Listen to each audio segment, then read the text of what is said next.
la, la escatología bíblica. Yo realmente estoy impresionado de cada vez que exploro el tema, me impresiona más es la cantidad, enorme cantidad de escrituras que nos revelan a manera de profecía, algunas ya cumplidas, otras no tanto, que nos revelan todo lo que tiene que ver con los últimos tiempos y todo lo que tiene que ver con la segunda venida. Es decir, eh, pensaría yo de que ya esto no es un misterio para nosotros. Habrá detalles de cosas, por ejemplo, el día, que nadie sabe ni la hora, pero la escritura es amplia, es poeta en cuanto a revelación respecto a la segunda venida y detalles, detalles a veces hasta que parecen pequeños. Pero bueno, es la mente de nuestro Dios el único que puede, eh, que sabe y puede revelar todo lo que está en el futuro. A nosotros realmente nos queda extremadamente complicado. Es imposible para nosotros, humanamente hablando, poder predecir cosas que van a suceder incluso siglos antes o después. La Biblia, que es la mente de Dios, está repleta de estas revelaciones de la persona de Dios, de la persona de nuestro Señor Jesucristo y de la obra del Espíritu Santo. Pero como es la segunda venida, el tema que nos ocupa, voy a sugerir una escritura, una de las tantas, es decir, escogí esta de Lucas capítulo 21, a partir del verso 5, que le voy a pedir el favor a los hermanos que en la Reina Valera 60 coloquemos este texto es paralelo a Mateo 24, sin duda.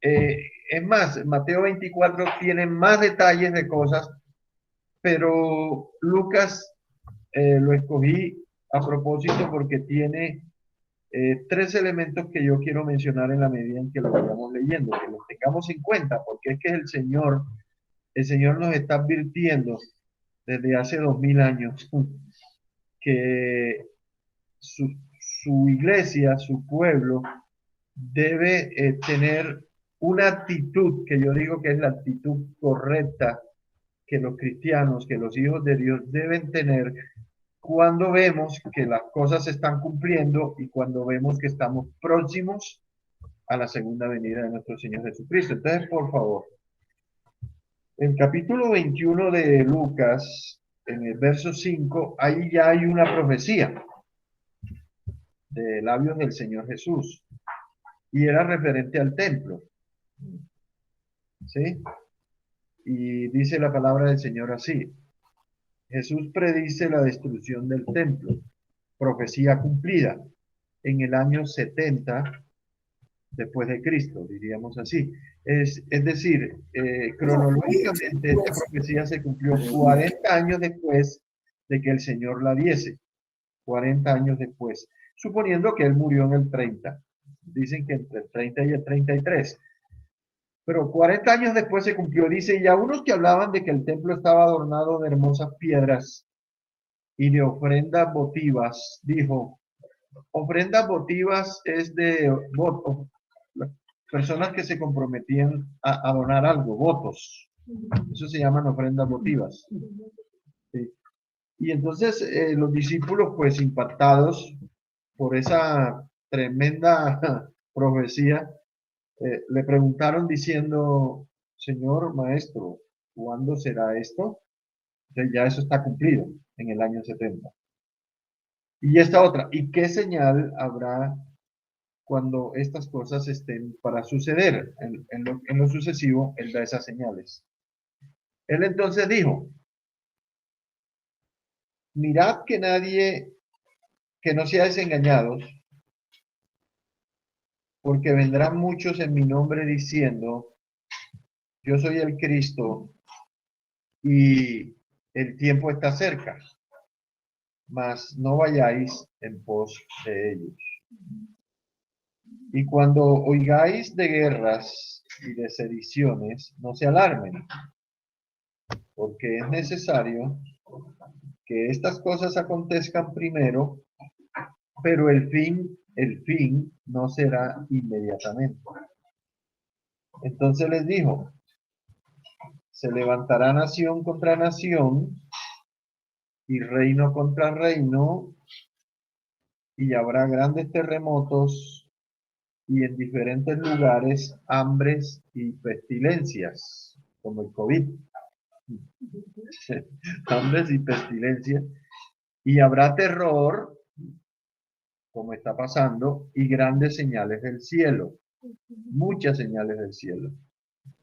Pero antes de estas cosas, esa es otra señal, les echarán mano a los cristianos y los perseguirán y los entregarán en las sinagogas y en las cárceles y seréis llevados ante reyes y ante gobernadores por causa de mi nombre. Es decir, hay una razón solo en la mente de Dios eh, que permite estas cosas de persecuciones, ir a las cárceles o ante reyes y gobernadores, como le pasó al apóstol Pablo, que el Señor le dijo, yo le voy a mostrar a este lo mucho que va a tener que sufrir por mí y que sería testigo también ante reyes y gobernadores, y efectivamente así pasó. ¿Sí? Dice el 13, la razón, y esta es ocasión para dar testimonio, testimonio de Jesús. 14, mire lo que hay que hacer, proponer en vuestro corazón no pensar antes cómo habéis de responder en vuestra defensa, porque yo os daré palabra y sabiduría, la cual no podrán resistir ni contradecir todo lo que se opongan, porque pues esas palabras van a estar llenas del poder del Espíritu Santo. 16, mas seréis entregados aún. Oiga bien esta partecita. Esto está pasando hoy mucho. Serán entregados por vuestros padres y hermanos y parientes y amigos y matarán a algunos de vosotros. O sea, la familia, hermano. Bueno, cuando Jesús dijo, y los enemigos del hombre son los de su propia casa. Aquí está profetizado eso, hermano. 17, y seréis aborrecidos de todos por causa de mi nombre. 18, eso es seguridad. ¿Qué dice el 18? Pero ni un cabello de vuestra cabeza perecerá. 19, con vuestra paciencia ganaréis, como si fuera un regalo, ganaréis vuestras almas. 20, aquí el 20 se está remitiendo, esta es una profecía doble, quiere que le diga. Aquí el Señor vuelve a retomar el tema de la destrucción del templo y he leído algo donde indica de que esta profecía se va a cumplir también al final en el tiempo del anticristo. Dice, pero cuando veáis a Jerusalén, o viereis a Jerusalén rodeada de ejércitos, sabed entonces que su destrucción ha llegado. Tito, en el año 70, como decíamos al principio, Tito, hijo del emperador Vespasiano, creo que Vas o Ves, no me acordé ahora si es Ves o Vas. El Tito general rodeó la ciudad y ocurrió exactamente como el Señor Jesucristo lo había mencionado. A mí me gusta sugerir escrituras o libros que son muy fiables. Si ustedes leen en Guerra de los Judíos de Flavio Josefo, un capítulo exclusivo en donde habla de este evento porque él fue testigo presencial de los hechos. Flavio Josefo, judío él, escritor, y él en el libro de la Guerra de los Judíos escribió un capítulo que le llamó así, Los horrores de Jerusalén. Y él menciona cosas como, por ejemplo, que era tanta la guillotina, dijo él, la muerte de los residentes que quedaron dentro de Jerusalén, que dice que la sangre corría y era tal que apagaba incendios. Parece una exageración, pero es que no daba para más. Eso fue terrible. Les recomiendo que lean Horrores en Jerusalén. Flavio Josefo. Entonces los que estén en Judea, verso 21, huyan a los montes, y los que en medio de ella váyanse, y los que estén en los campos no entren en ella. El Señor está advirtiendo aquí, o les advirtió. Porque, mire esto, ¿por qué ocurrió eso? Porque estos son días de retribución. Esto es profecía cumplida, y cuando el Señor habla de retribución es como castigo y esencialmente por el rechazo que los judíos hicieron de su persona, para que se cumplan todas las cosas que están escritas. Verso 23, más hay de las que estén encintas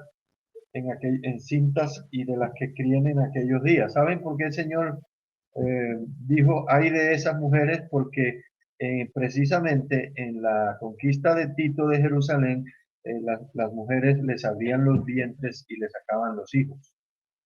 Y no solamente los vientres les sacaban para sacarles los hijos a manera de castigo, sino también porque se había descubierto, eso lo tendrías que leer también en ese libro, de que los judíos se tragaban las monedas para las monedas, porque eso representaba una gran riqueza en ese momento, y los romanos les abrían el vientre a muchos de ellos escarbando moneditas.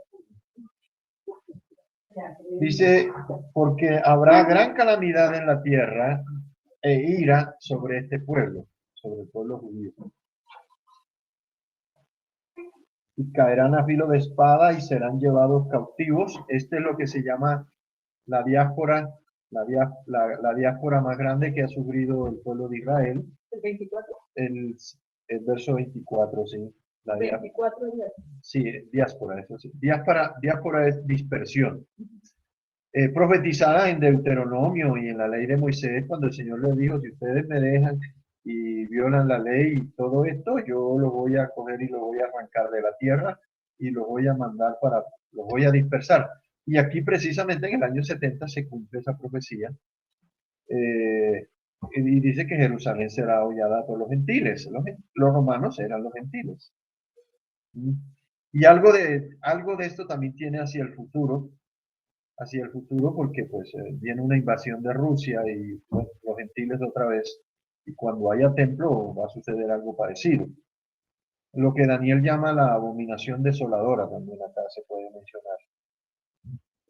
Hasta que los tiempos de los gentiles se cumplan. Eso tiene también una sección que es que tiempo, lo que llaman los teólogos el tiempo de la iglesia, es decir, lo que razona Pablo en los capítulos de Romanos, donde él habla de la ley, los judíos y los gentiles, y él habla de que, como lo dicen los teólogos también, que el Señor cerró la puerta para los judíos, la abrió para los gentiles, se abrió la puerta para la era de la iglesia, y que los gentiles están entrando hasta que entre el último. Cuando entre el último viene el fin. Esos son textos que me acuerdo que son paralelos. Sobre la venida del Hijo del Hombre. Entonces aquí el evangelista Lucas está dándonos varias clases de señales a la luz de Mateo 24, señales de tipo físico, hambre, terremotos, señales en el cielo, en la tierra, inundaciones, tsunamis, volcanes como el que hay ahora en La Palma, en España. Señal que las estrellas caerán del cielo, que eso también tiene que ver con ángeles caídos, dice. Eh, qué sé yo, temperaturas altas o bajas, extremas, inviernos extremos. Todo esto son señales de que la naturaleza, como dice la escritura, está gimiendo con dolores de parto. Y las señales de tipo político son las que siempre los que van a la guerra son decisiones de reino, de presidentes, de gobernadores. Y se levantará nación contra nación, reino contra reino, y porque las guerras son decisiones políticas, entonces esas guerras son políticas, esas señales, perdón, son políticas. Y las espirituales, que son tres categorías, estas Mateo y Lucas las dan también, Marcos también algo dice, esas señales de tipo político, de tipo físico y de tipo espiritual, bueno, el Señor también abundó mucho en que en los últimos tiempos vendrían muchos en su nombre diciendo yo soy el Cristo, yo soy el Mesías, yo soy el Salvador, yo soy el ungido, yo soy el super ungido. ¿Sí? Y hay que ir, salir corriendo para allá, para donde esté, si está en Canadá, si está en Estados Unidos, si está aquí en Soacha, pues en Soacha. Sí, y dice que la gente correrá de aquí para allá asustado por el bramido del mar y de las olas. En el sentido espiritual también es así. Siempre se van a levantar estos fenómenos. Se cree que en el tiempo de Cristo había alrededor de entre 10 y 12 personas que se autoproclamaban Mesías en el tiempo de Cristo. O sea que eso ha sido una plaga que ha hundido en la iglesia a lo largo de toda la historia. Pero en estos últimos tiempos como que aumenta el asunto, el aumento de los falsos cristos, los falsos maestros, los falsos profetas, los falsos ídolos, porque se convierten en ídolos. Bueno, todo eso es antes. Entonces, dice el Señor en el 25, habrá señales en el sol que quema, por ejemplo, en la luna, que la luna roja, en los últimos años es que más he escuchado yo lo de las lunas rojas, que se vuelven como sangre, y en las estrellas, y en la tierra, acá en nuestra casita, angustias de las gentes confundidas a causa del bramido del mar y de las olas. Y yo digo que me atrevo a ponerlo en ambos sentidos, en lo físico y también en lo espiritual, porque el mar en la Biblia también representa muchedumbre de gente, o sea, confusión en todo sentido. Sí. Y el 26, lo que va a ocurrir en los corazones de la gente por causa de todos estos movimientos. Dice, desfalleciendo los hombres por el temor y la expectación de las cosas que sobrevendrán en la tierra, porque las potencias de los cielos serán conmovidas. Tremendo, ¿no? Entonces, oiga bien, entonces verán esta señal inequívoca de la forma como el Señor va a venir. Eso lo vamos a ver ahora un poquitico más tarde, cómo va a venir Él. Entonces verán al Hijo del Hombre, Cristo, el Señor, el Rey de Reyes, el Señor de los Señores, el Verbo de Dios, lo verán que vendrá en una nube con poder y gran gloria. Amén. Con poder y gran gloria. Dice el 28, él hace un resumen hacia atrás, dice, cuando vean que estas cosas comienzan a suceder, aquí este es la primera advertencia que el Señor le da a su iglesia. Cuando la iglesia, pueblo mío, los que esperan mi venida, cuando ustedes vean que estas cosas comiencen a suceder, mire la actitud, erguíos y levantad vuestra cabeza, porque vuestra redención está cerca. Es una advertencia, pero es también una promesa y una palabra de esperanza.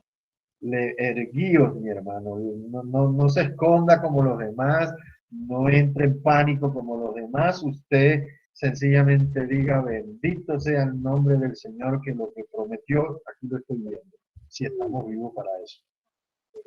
Pero aún si no estamos vivos, tenemos que morirnos con esa expectativa y con esa esperanza. Gracias, Señor. Ya te puedo ver. Como dijo aquel viejito antiguo, aquel ancianito, creo que se llamó Ananías, que cuando él vio al Señor Jesús en los brazos, Simeón, ¿cierto? Simeón, cuando él vio a Jesús, él dijo, Señor, me puedo morir. tranquilo, porque he visto la redención de Israel y se les imagino que se murió a los poquitos días, creo yo. También les dije una parábola, esta es una señal que yo hace un tiempito se las mencioné, es la parábola más corta de la Biblia, un solo versículo si se quiere. También les dije una parábola, mirad la higuera y todos los árboles.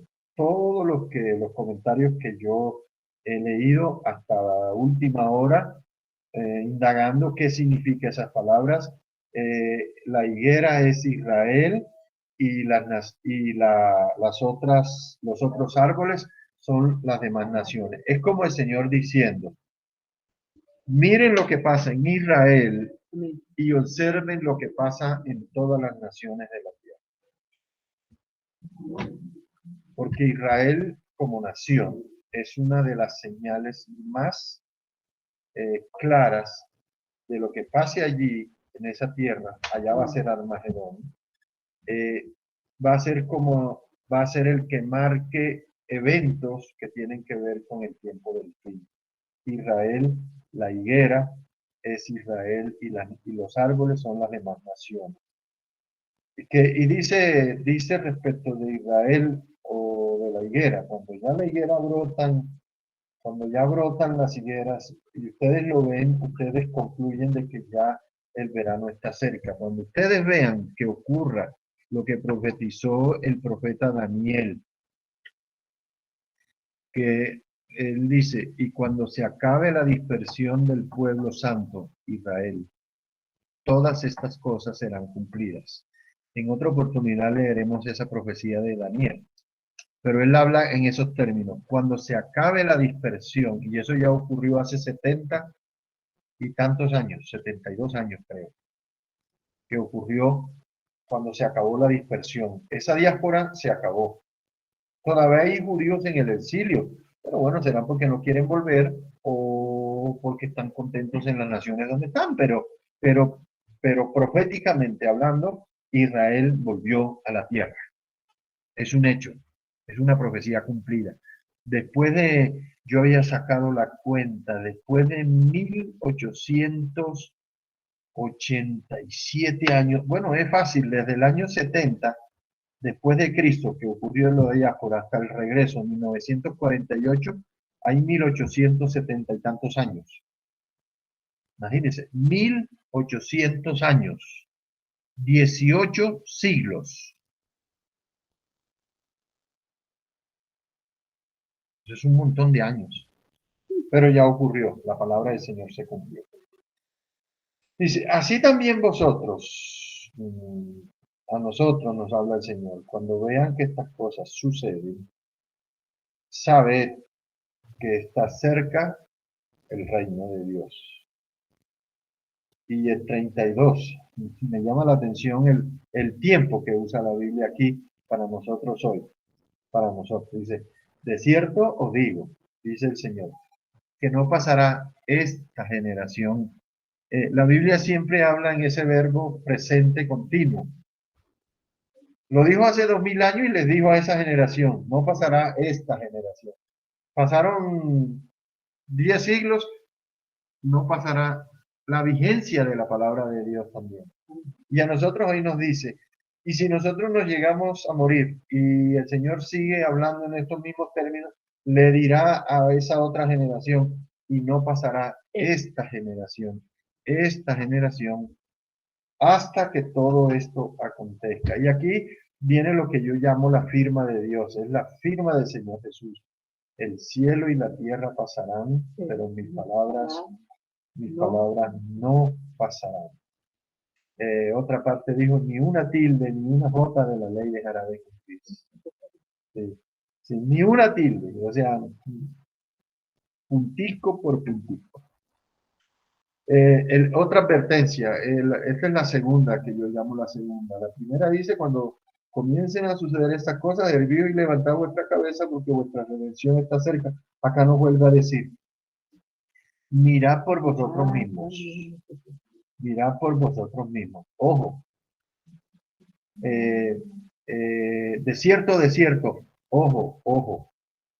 Mirad por vosotros mismos que vuestros corazones, este es el peligro, que vuestros corazones, el problema es el corazón, y el corazón inclinado a o a Cristo o a las cosas del mundo o amor a las riquezas, como dice en otra parte, que enceguecen, o la idolatría, o el descuido, o el desánimo, o ojo con el corazón. El apego a, sí, el apego, como dice Rosa acá, el apego a cosas distintas a la persona de Jesús. Mm. Dice, ojo con vuestros corazones que no se carguen de glotonerías y embriagueces, o sea, los placeres de la vida, los placeres, las cosas legítimas, si se quiere, y de los afanes de esta vida, y mucho. Esto sí, mejor dicho, usted sabe que la gente se está muriendo de estrés por las preocupaciones, algunos se están tirando de los puentes y mucha gente joven se está suicidando porque están asustados. Y venga, dice el Señor, y venga de repente aquel día y los encuentre haciendo otra cosa. Eso es más o menos una transliteración de esto. Dice, porque como un lazo vendrá sobre todos los que habitan sobre la faz de toda la tierra. Y viene la última advertencia, ya sea la tercera. Escogí este texto por estas tres advertencias a la iglesia del Señor. Velad, velad, estar despiertos. Velad es estar despierto. En algún ladito, la parábola de las 10 vírgenes está enseguida en alguno de los evangelistas, ¿no? El del mayordomo y de la parábola de las 10 vírgenes. Dice, velad, pues, oiga bien, en todo tiempo. No, sí, esa es la idea, no dormir. Dice en todo tiempo, en todo, nada, en todo tiempo. Velad pues en todo tiempo y mire la actitud orando, no velando sin hacer nada, no descansando, sino trabajando en este tema de la oración para que seáis tenidos por dignos de escapar de todas estas cosas que vendrán y de estar en pie, esto es lo más importante de todo, y estar en pie delante del Hijo del Hombre, no como algunos que tienen que salir corriendo avergonzados. Aquí no. Aquí habla de estar en pie, como diciendo, Señor, por tu ayuda lo pude hacer. Gracias. Aquí estoy, a tus pies. Rendido a tus pies. Esa es más o menos la actitud. Entonces, aquí está toda la profecía de Lucas no solo sobre la segunda venida, sobre el fin del mundo y sobre Jerusalén, lo que iba a pasar con Jerusalén, lo que iba a pasar con los judíos, todo está aquí. Yo, en mi concepto personal, y lo he dicho varias veces, opino que la profecía de Mateo 24 y esta de Lucas 21, para mí, es una de las profecías más completas que hay en la Biblia. O sea, no es que esté mal las otras, el Señor le reveló a ellos lo que tenía que revelarle en su momento, era muy importante. Pero esta profecía, ahora si usted le añade la de Ezequiel, le añade la de Zacarías, le añade la de Daniel, hasta Isaías, le añade Pedro, le añade Juan en el Apocalipsis, entonces usted tiene el panorama completo de todo lo que tiene que ver con la profecía. Porque es que muchas de las partes de la profecía que Jesús dio, usted cuando hable Apocalipsis se le abre el libro y usted empieza a ver el cumplimiento de cada una de las palabras que el Señor dio, de lo que tiene que ver todavía con el futuro. El Señor es muy sabio, no sé si se han dado cuenta de eso. Él es muy sabio, pero Él también quiere que su pueblo no sea ignorante. Es que lo que está matando la iglesia hoy en día es la pereza, porque no lee, no estudia, y la ignorancia. No es que le esté diciendo bruto a alguien, no. Le estoy diciendo es animal, porque no hay razón para que nosotros hoy seamos tan ignorantes, como dice el Señor, como para que no nos demos cuentas de que las cosas se están cumpliendo al pie de la letra. El Señor le dijo así a los judíos y los insultó horrible, como brutos, como les digo yo ahora. Le dijo, ustedes saben reconocer muy bien el clima, va a llover, va a hacer calor. ¿Y cómo no se dan cuenta de este momento? Mire, mire al que tienen al frente, mire quién les está hablando y no se están dando cuenta que la profecía se les está cumpliendo delante de sus ojos y ustedes no lo ven. Bueno, eso pasa con el que tiene el corazón cargado de glotonería y embriagueces y pereza. Algunos le tienen miedo. Yo he escuchado hermanos que no les gusta leer el libro de Apocalipsis porque le da miedo, porque pareciera que hablara de monstruos y de cosas, ¿no? Pero no, acuérdense que el libro de Apocalipsis es un libro profético, pero revelado. Si usted lee ahí en el primer capítulo, dice, la revelación de Jesucristo comienza con esa palabra. Uno lo que tiene que procurar es, y no tiene por qué saberlo todo, lo único que nosotros necesitamos saber es que Cristo viene. Pero como la Biblia está llena de detalles, entonces yo tengo que interesarme y ver, oiga, qué detalles tan hermosos o qué interesante es esto. Y pedirle sabiduría también al Señor y inteligencia como Juan y como Daniel. Oraban, Señor, yo no entiendo esto, ¿me lo explicas? ¿Y qué significa esto? ¿Y cuándo será esto? Eso es lo propio para nosotros. O sea, ya tenemos todo lo que necesitamos para esta vida y para la otra, revelado en las Escrituras. No tenemos que ser maestros en escatología de ninguna manera, pero por lo menos saber lo necesario y preocuparnos un poco por entender, porque es que eso nos trae, la palabra que nos trae a nosotros, nos trae firmeza, lo que aquí dice, seguridad, nos da certeza y la fe nuestra aumenta más cuando las cosas aprietan como hoy.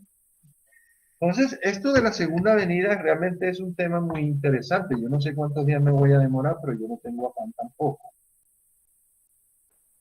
Hoy vamos a ver como punto de lo que ya vimos, la segunda venida, la importancia de su venida, la naturaleza de su venida, el momento de su venida, parucía y epifanía, las señales de su venida, la tribulación o gran tribulación, el rapto, arrebatamiento de la iglesia, el anticristo y sus obras, la resurrección de los muertos, la cena de bodas del Cordero, los juicios a las naciones, el tribunal de Cristo, el juicio final, la segunda resurrección, el infierno, el cielo, bienaventurado y santo el que tiene parte en la primera resurrección. La muerte no tendrá potestad sobre él. Es promesa, promesa. Sobre la importancia de su venida. La importancia de su venida. Sí. Dice que las estadísticas indican, esto lo estoy copiando de la teología que estoy tomando como base, que es la Principios de Teología Pentecostal, un libro que me parece interesante, muy bueno. Y dice que las estadísticas indican que la segunda venida de Cristo es mencionada más de 300 veces en el Nuevo Testamento. Oiga bien. Y eso significa que es mencionada una vez cada 25 versículos. Eso habla de la importancia, ¿no es cierto? Cuando el Señor no necesita decir una cosa 300 veces para que sea verdad, basta con que la diga una y es suficiente. Pero el Señor es tan amplio y tan maravilloso que imagínense, solo en el Nuevo Testamento, la segunda venida es mencionada más de 300 veces. Algunas directamente y otras por deducción, como dicen aquí los teólogos, por deducción. ¿De quién está hablando aquí? Pues de Cristo, de Jesús, qué sé yo.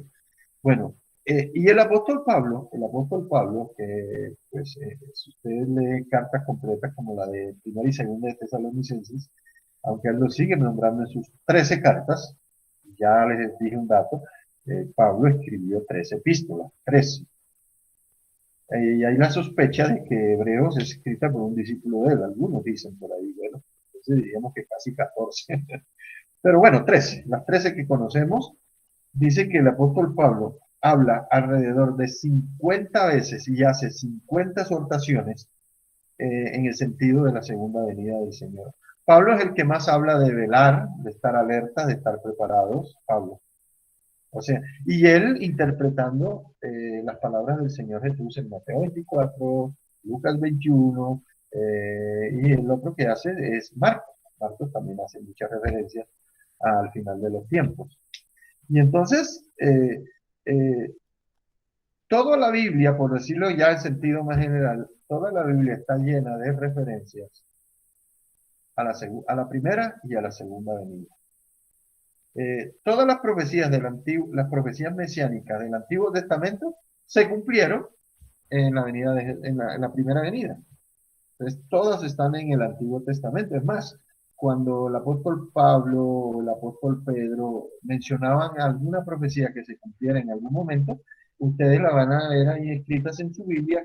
Esa profecía está escrita un poquito más hacia la derecha del texto normal, del flujo normal de los textos.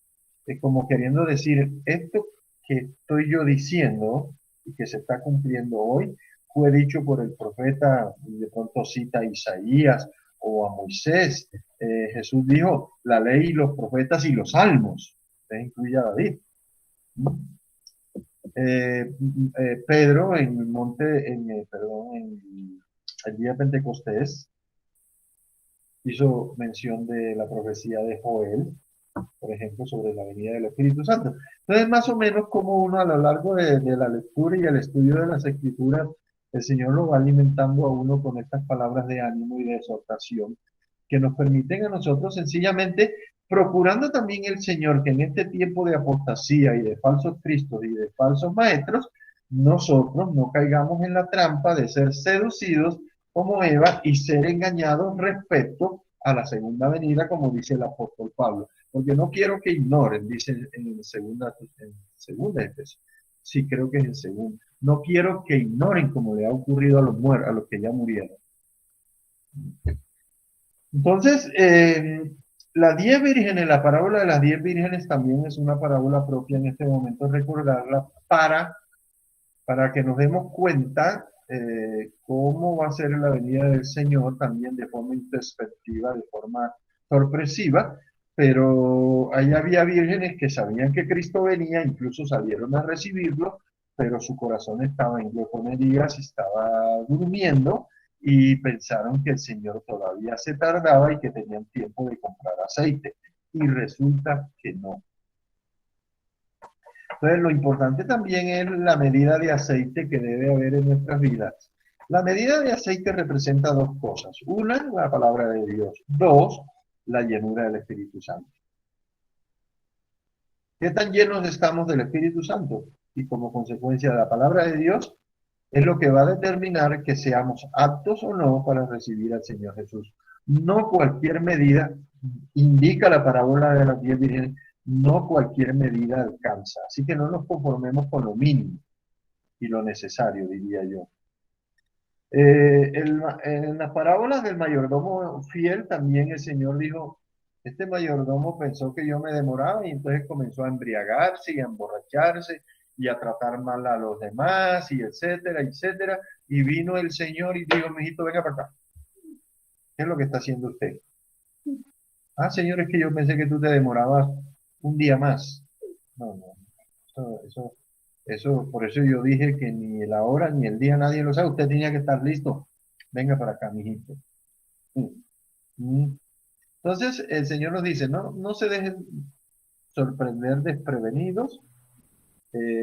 Hay una expresión, ahora les digo quién la dijo, ocupaos hasta que yo venga, el Señor Jesús. Ocupaos hasta que yo venga. Ocupaos. Oficio, trabajo. Menos el estar distraídos, porque eso es distracción. Distracción es lo que nos distrae de lo esencial, de lo fundamental. Distraerse es eso.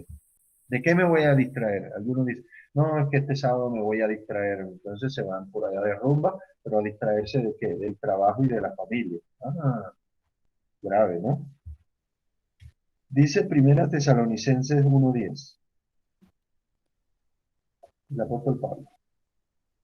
Y esperar de los cielos a su Hijo, al cual resucitó de los muertos, a Jesús, quien nos ha librado de la ira venidera. Está hablando de la segunda venida, ¿cierto? El verso 8. Pero tened también vosotros paciencia. Eso es algo que es una... Acuérdense que la paciencia es un don del Espíritu. Y afirmad vuestros corazones. Y afirmad en la palabra. Y afirmad vuestros corazones, porque la venida del Señor se acerca. Oiga bien, hace 2000 años, como Jesús, el apóstol Pablo dice las mismas palabras. Y yo también las digo hoy, las repito. Yo las repito. La venida del Señor está cerca. Maranata. Sí. Y en 1 Corintios, también el apóstol Pablo, en 1 Corintios 11:26, él exhorta y dice, en la cena del Señor, ¿verdad? El elemento, uno de los elementos fundamentales de los ejes de la cena del Señor es esta. Dice, háganlo hasta que yo venga. Hasta que yo venga. O sea que el acto mismo, la ceremonia misma está llena de esta palabra de aliento y de esperanza, y nos dice también hasta cuándo debemos tomarla. O sea, hasta que el Señor venga, nosotros tenemos que estar haciendo la Santa Cena, practicando la Santa Cena, con todo lo que eso implica. Háganlo hasta que yo venga. O sea, ¿y será que el Señor alguna vez habrá engañado a alguien? No, eso es propio de nosotros, pero Él no. Y en el verso sugerido, porque estamos hablando también de la importancia de su venida y ahora vamos a hablar de la forma de su venida. En el texto sugerido de Hechos 1:6 al 11, cuando él ascendió a los cielos, dice, reza así, dice, varones Galilea, ustedes que están mirando al cielo. Esto ya tiene que ver con la forma. Yo le digo porque es importante nosotros hoy saberlo de la forma, porque hay muchas teorías hoy de los falsos y de los mentirosos. Estaba viendo por ahí en YouTube que alguien dijo, ¿por qué están esperando la segunda venida de Jesús? Como poniendo dudas. ¿Para qué lo esperan? Como que Él no va a volver. Pues eso no es la palabra del Señor, eso no viene del cielo, eso viene del infierno, hermano. Eso tiene la intención firme de confirmarle a los mentirosos algo y de desanimar a los que creen. En este texto de primera Hechos 1, del 6 al 11, los dos ángeles, una visión de ángeles les dijo, este mismo Jesús, no dijo otro, este mismo Jesús, que ha sido tomado de vosotros al cielo, les dijo para dónde se fue, y usted sabe dónde está Cristo ahora mismo, sentado a la diestra del Padre. Cuando Él se pare de ese trono, vendrá a la tierra. Así vendrá como le habéis visto ir al cielo. ¿Mm? Y vuelvo a recordar algo que ya mencioné el domingo pasado y el antepasado. ¿Cuál es el efecto que produce en el cristiano y a la luz de toda la escritura que hemos leído, proféticamente hablando? ¿Cuál es el efecto que produce en nosotros? La reiteración de que Jesús viene en las nubes del cielo. ¿Qué efecto produce? Jesús se preocupó por producir ese efecto en nosotros. Y el efecto es fe, confianza, esperanza, amor, gozo. Dice él, levanten la cabeza, muchachos. Levanten la cabeza, muchachos. O sea, él siempre procuró fue animar, levantar. Y hoy en día puede suceder que haya cristianos por los golpes de la vida, por situaciones como veíamos al principio, los hermanos que tienen situaciones con su familia bastante complicadas. Eso a veces a veces hace dos efectos, o merma la fe o aumenta la confianza en el Señor. Entonces el Señor lo que busca siempre, cuando nos habla y nos dice una y otra vez, y por diferentes formas, diferentes parábolas, ejemplos, de que Él viene por segunda vez, está procurando que nuestro corazón se llene de fe, porque es la fe la que produce los milagros y es la que nos sostiene. La segunda venida produce valor, produce esperanza. Creo que es el apóstol Pablo, bueno, me recuerdan algunos si son palabras de Pedro, de Pablo, de otro. Dice que las persecuciones del tiempo presente no son comparables con la gloria venidera. ¿Quién dijo eso? ¿Me ayudan? Me llegó a la mente. O sea, dijo, dando a entender que lo que nos pase aquí en esta tierra ahora y siempre, hasta que Él venga, eso no es nada comparable. A mí me suena al apóstol Pablo, pero bueno, no es nada comparable con la gloria venidera. El Señor nos anima a perseverar en sus caminos. Romanos 8 dice. ¿Quién? Romanos 8. Entonces el apóstol Pablo, Romanos 8 dice. 8:18, ya lo encontraron por ahí, ¿ves? Que son rapidísimos. Dice, perseverar en los caminos del Señor y practicar la santidad. Esto lo digo yo. Esto no lo saqué de la teología de allá, sino lo concluí yo. Es el único camino viable para no desmayar y caer. Repito, mi punto teológico. Perseverar en los caminos del Señor y practicar la santidad es el único camino viable para no desmayar y caer. La promesa o la esperanza de la segunda venida nos provee el combustible necesario y la motivación suficiente para una vida cristiana sencilla y práctica, ¿no? Este es otro punto teológico mío, así que si les parece interesante, pónganlo en YouTube, lo que ustedes quieran. Dice, la esperanza o promesa de la segunda venida de Cristo nos provee a nosotros el combustible y la motivación suficiente para una vida cristiana sencilla y práctica. Sencilla, o sea, no tenemos que volvernos locos y místicos y raros, no. Prácticos, sencillos, viviéndolo en el marco de la familia, el hogar, el trabajo, donde nos toque. Sencillo. Siendo de carne y hueso.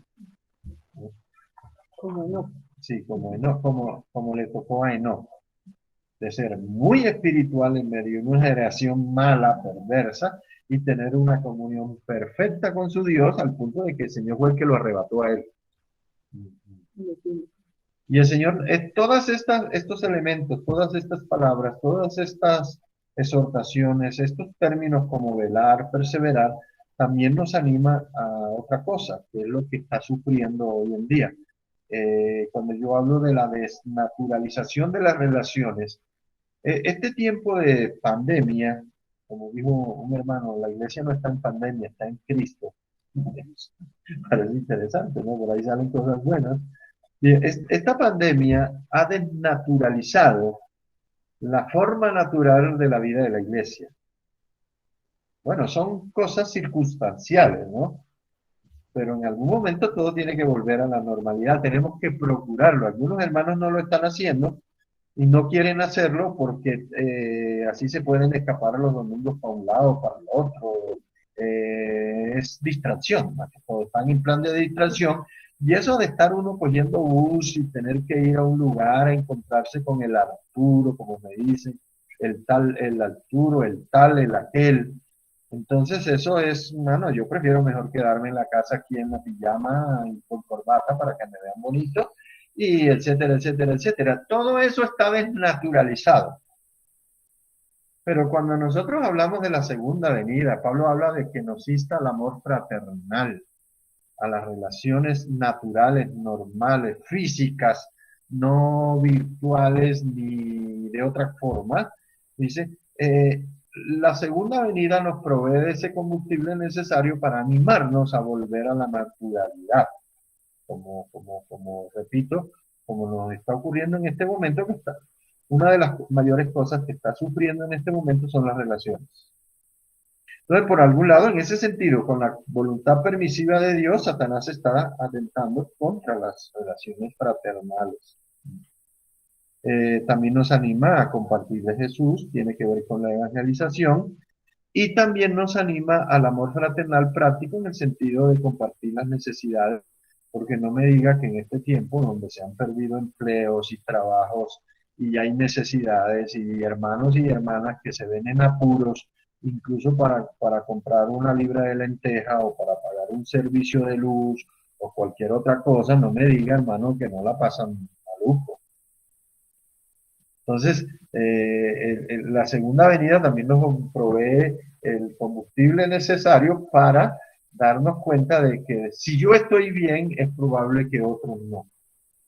Y entonces compartir de la bendición que Dios me da para poder ayudar a sacar adelante a los hermanos. Como hacía la iglesia primitiva. Esa iglesia primitiva normal funcionaba de esa manera, procurando, orando por las necesidades y proveyendo, no solamente orar, sino también físicamente hablando, proveyendo para suplir las necesidades de los hermanos, porque en el tiempo de los apóstoles la cosa era quizás más difícil, porque los hermanos no solamente estaban perdiendo los empleos, sino que estaban siendo desposeídos de su forma o fuentes de sustento, o la finca, o la casita, o qué sé yo, hermano, el negocio.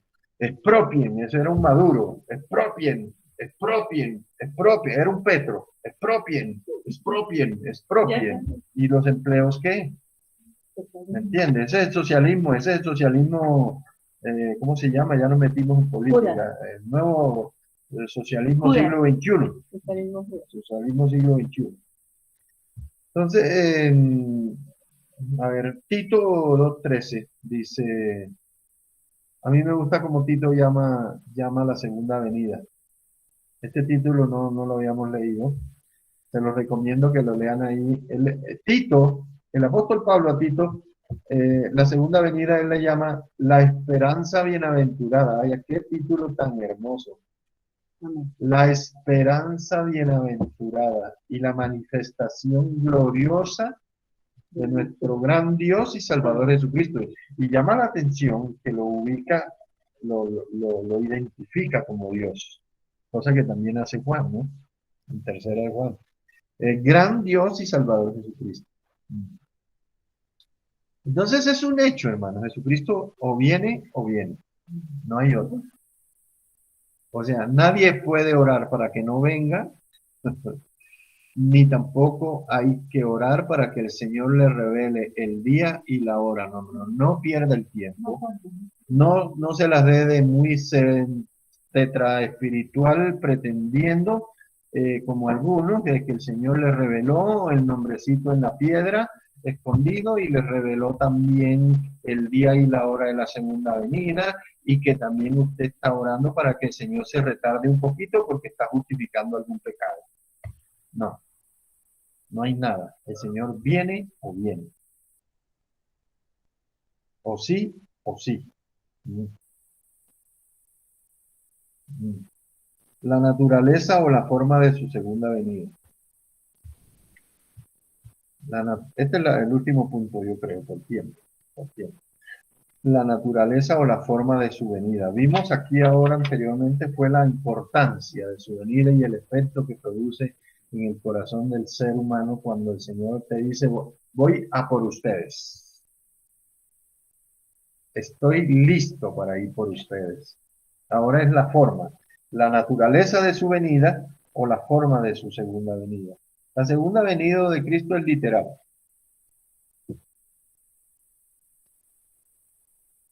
La segunda venida de Cristo es personal y la segunda venida de Cristo es visible y corporal.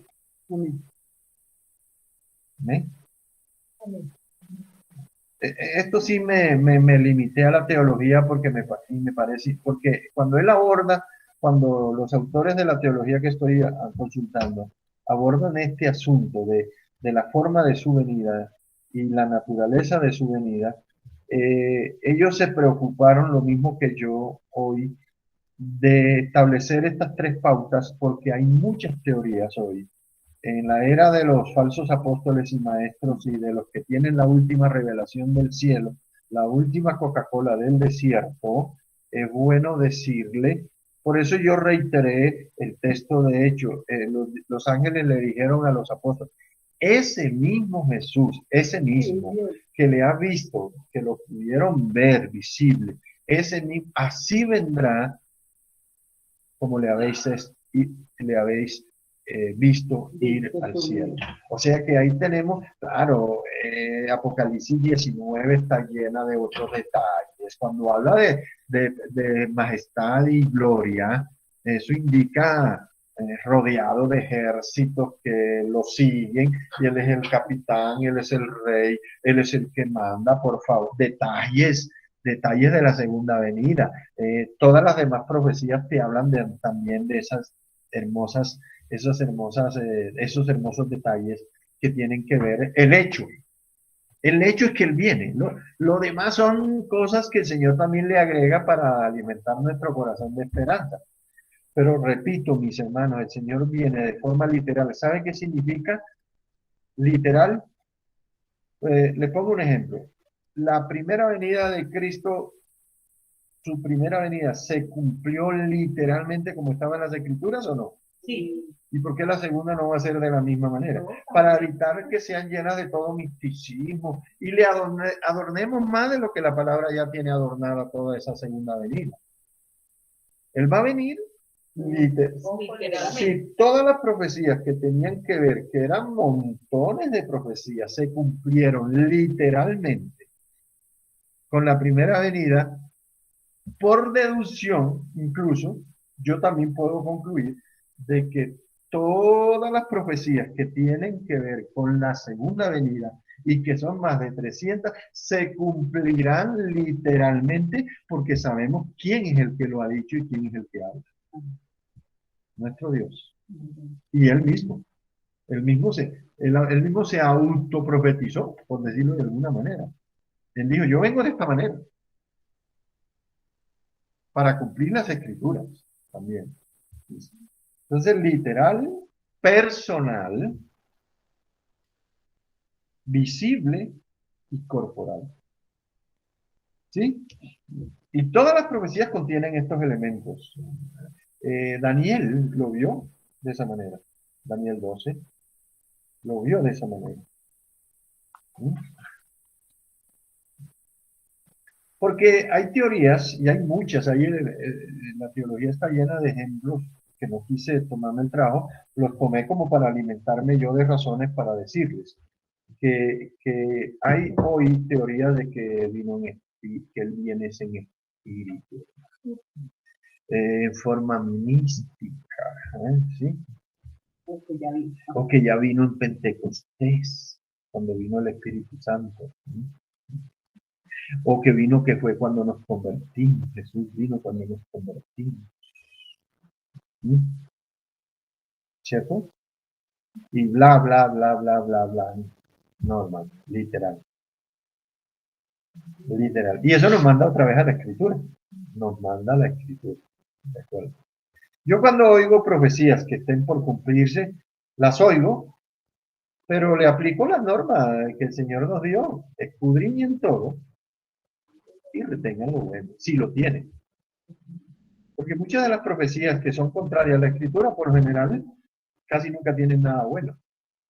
Excepto la personalidad del tipo que habla muy bonito, hace una exégesis muy hermosa, tiene personalidad, tiene carisma, etcétera. Pero todo lo centra en sí mismo, no en Cristo. A mí no me asusta ese tipo de profecías a veces de este tipo de personajes. Yo no le guardo ningún respeto a personas que no sean apegados a la palabra de Dios. Honestamente se los digo. Y no me importa el nombre que tenga y el estudio que tenga y el título que tenga, ya sea que se lo pusieron o se lo puso él mismo.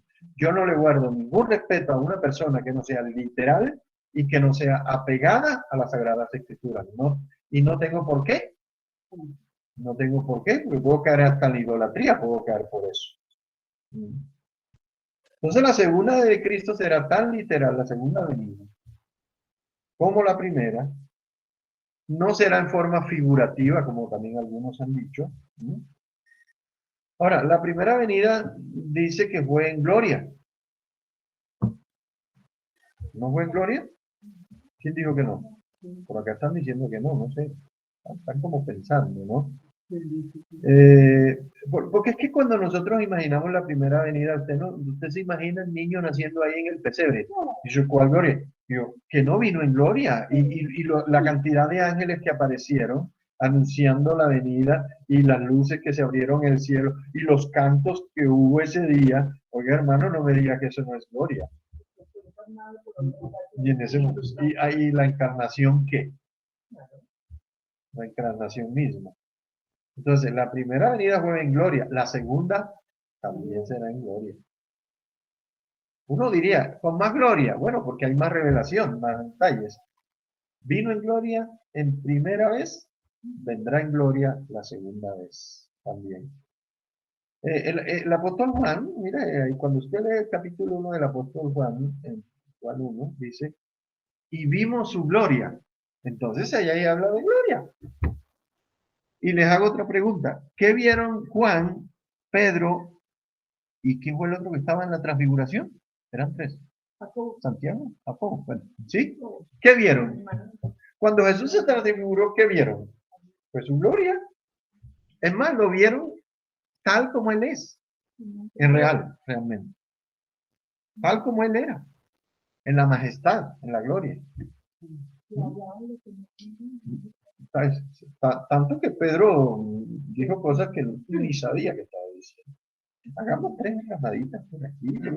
Sí, una partida, una con Moisés y una. ¿Ah? Pero el tipo estaba impresionado por lo que dice y revela la escritura de que sus vestidos se volvieron blancos, que ningún lavador en la tierra los puede lavar. No hay ningún top ni fab que pueda lavar vestidos como los que tenía el Señor Jesús ese día. Esos eran vestidos de la lavandería celestiales, hermano. Eso era otra cosa. ¿Mm? ¿Qué? ¿Mm? Será en majestad, lleno de gloria y de majestad, la segunda venida de Cristo. Acuérdense que él nunca nació para ser rey. Él nació rey. Si de majestad se trata. Es que algunos creen eso. Jesús nació rey, no nació para ser rey. La pregunta que hicieron los magos de Oriente, fueron los magos, sí creo, ¿dónde está el rey de los judíos que ha nacido? Ah, o sea, él desde chiquitico nació rey. Es más, los honores que a él le dieron cuando fueron a la casa, porque ya no estaba en el pesebre. Bueno, pero hablemos también de los campesinitos de esos boyacenses que estaban ahí cuidando las ovejas. Cuando llegaron ahí al pesebre, ¿qué fue lo primero que hicieron? Se postraron y lo adoraron, mi hermano. Lo mismo hicieron estos sabios de Oriente cuando ellos llegaron buscando al rey, les llevaron cosas que eran propias de un rey. Le llevaron oro, incienso y mirra. Eso es gloria, eso es majestad, mi hermano. Que los judíos no lo quisieron reconocer de esa manera, bueno, allá ellos y mire todo lo que les pasó. Pero, cuando iban a tocar a María Magdalena, y él le dijo, no me toques porque sí, cuando resucitó, imagínense, ni se diga, ya ahí hubo aparición de ángeles y todo el asunto. O sea, en majestad y en gloria, así vendrá. Amén. Y ahí creo que lean, vuelvan a repasar Apocalipsis 19. Entonces la segunda venida es literal y es también personal. A mí me llamó la atención cuando me puse a pensar en esto de personal, ¿no? Porque en otras oportunidades Dios mandaba mensajeros, por eso deriva la palabra ángel y de pastor en la Biblia. Ángel es mensajero, lo mismo que es un pastor o un profeta o un evangelista o cualquiera de los ministerios. En muchas oportunidades para cumplir los propósitos, él mandaba a alguien, pero hubo oportunidades en que no mandó a alguien, venía él mismo. Me acuerdo de la escena con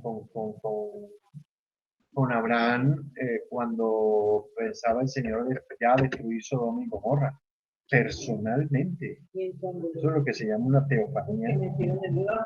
Sí, y bueno, y también se dice que el tercer personaje que apareció, el cuarto personaje que apareció sí, eran cuatro, porque ya yo quemé uno, eran cuatro.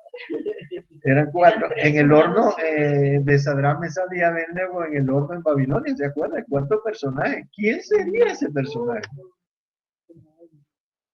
Uno como el hijo del hombre. Entonces, me refiero a que el Señor no va a enviar a nadie de representación. Sí, yo te nombro representante como el anticristo que va a nombrar, Satanás que va a nombrar al anticristo de representante acá en la tierra, que es el Papa también, anticristo. Entonces uno tiene que a veces recrearse con la literatura bíblica y él, no, él viene personalmente, no va a mandar a nadie, él no tiene por qué mandar a nadie. Además, si él prometió que venía, viene. Él. No, es que de pronto del miedo que ahí en Armagedón lo estén esperando y le peguen un tiro, ahí de casualidad, ¿qué tal? ¿Ah? Entonces yo no voy a arriesgarme a que de pronto me peguen un tiro ahí en Armagedón. Ay, hermano, por favor. Él viene como, acuérdese que él viene comandando los ejércitos celestiales. Él es el capitán y jefe. ¿Y sabe qué hace un capitán y jefe? Él no envía a nadie. Viene él y él al frente. Él al frente, diciendo y dando órdenes. Eso es un rey. ¿Sí? ¿Ah? Y un pastor. Él ahí quiere aquí todas las formas que él se reveló. Aquí ya la quiere de forma ya una sola. Así está, Rey de Reyes y Señor de los Señores. El Verbo de Dios. Y yo le agrego, el único, el todopoderoso, el especial, el que no le tiene miedo a nada ni a nadie. El todopoderoso, así, el que venció. Así lo presenta porque el que venció, el que venció, sí, el que venció la cruz. ¿Sí? Entonces, él viene personal. ¿Sí? Él no le tiene miedo a las armas. Acá observe bien la escena de Armagedón, ¿no? Todos los gobernantes del mundo y todos los ejércitos del mundo en cabeza del anticristo. Fíjense que en medio de toda hasta la porquería de esta, está en la cabeza del asunto. ¿Por qué Cristo no va a venir encabezando los ejércitos celestiales y de forma literal y personal? ¿Mm? Si el anticristo lo está, si él está, mejor dicho, él es el que está anhelando ese encuentro con este enemigo. Es que llevamos, así como ocurrió hace poco con este Otoniel, llevaban 10 años detrás del tipo. Entonces, ¿cómo lo van a dejar escapar a la hora de que lo encontraron? El Señor Jesús se muere de deseo de encontrarse con él. Porque va a acabar, lo va a volver trizas, chicuca, dijeron por acá. Entonces todos los ejércitos del mundo lo van a estar esperando con todas las armas sofisticadas que usted pueda ver, cohetes, pistolas, bombas, misiles, tecnología de punta, es decir, cuchillos y también rayos y centellas, rayos láser, bombas de hidrógeno, atómicas, que todo lo que usted quiera lo van a estar esperando, porque ellos saben dónde va a venir también, eso es importante. Bueno, ¿en qué parte de la tierra va a venir Cristo? De pronto viene a Argentina, ¿no? No, Argentina. La Biblia ya reveló en qué punto de la tierra él va a poner sus pies. Eso lo vamos a tener que leer más adelante. Entonces ahí van a estar congregados todos esperándole. Y él, el que cabalga el caballo blanco, también viene armado, hermanos. Porque acuérdense que viene con ejércitos. Pero dice que con una sola arma, que se llama la espada que sale de su boca, su palabra, va a acabar a todos los de la primera línea. De una, todos. No va a quedar ni uno. ¿Mm? Y ahí es donde hablamos la vez pasada de las 2 cenas. ¿Verdad? de cada uno de ellos va a tomar cuenta el Señor. Entonces, hermanos, preparémonos para apreciar y disfrutar de su regreso literal y personal. El apóstol Juan, en Juan 14, del 1 al 3, dice el Señor. Esto es para meterle un dejo de esperanza a concluir esta reunión. El Señor mismo Jesús nos habla hoy de esta manera. Porque el Espíritu esto lo hace vigente hoy. Y el Señor dijo, no se turbe vuestro corazón. Esa se la agrego a las 3 de Mateo 21, de Lucas 21. No se turbe vuestro corazón. ¿Creéis en Dios? Créanme también a mí. El verso 2. Ay, ay, ay. Ay, ay, ay. Casa sin cuota inicial. En la casa de mi padre, muchas, oiga, pero montones hay. Si así no fuera, yo se los hubiera dicho. Mas voy, pues, a preparar lugar para vosotros. Ahora, alguien decía así, entre la primera y la segunda venida. Cuando se fue la primera vez, alguien dijo, ¿a qué se fue Jesús? A preparar morada para cada uno. Ahí sí está poniendo en práctica el oficio de carpintero que ejerció acá, fíjense. Mira que le sirvió estudiar carpintería con el papá José, papá adoptivo. Aprendió carpintería para irse a los cielos.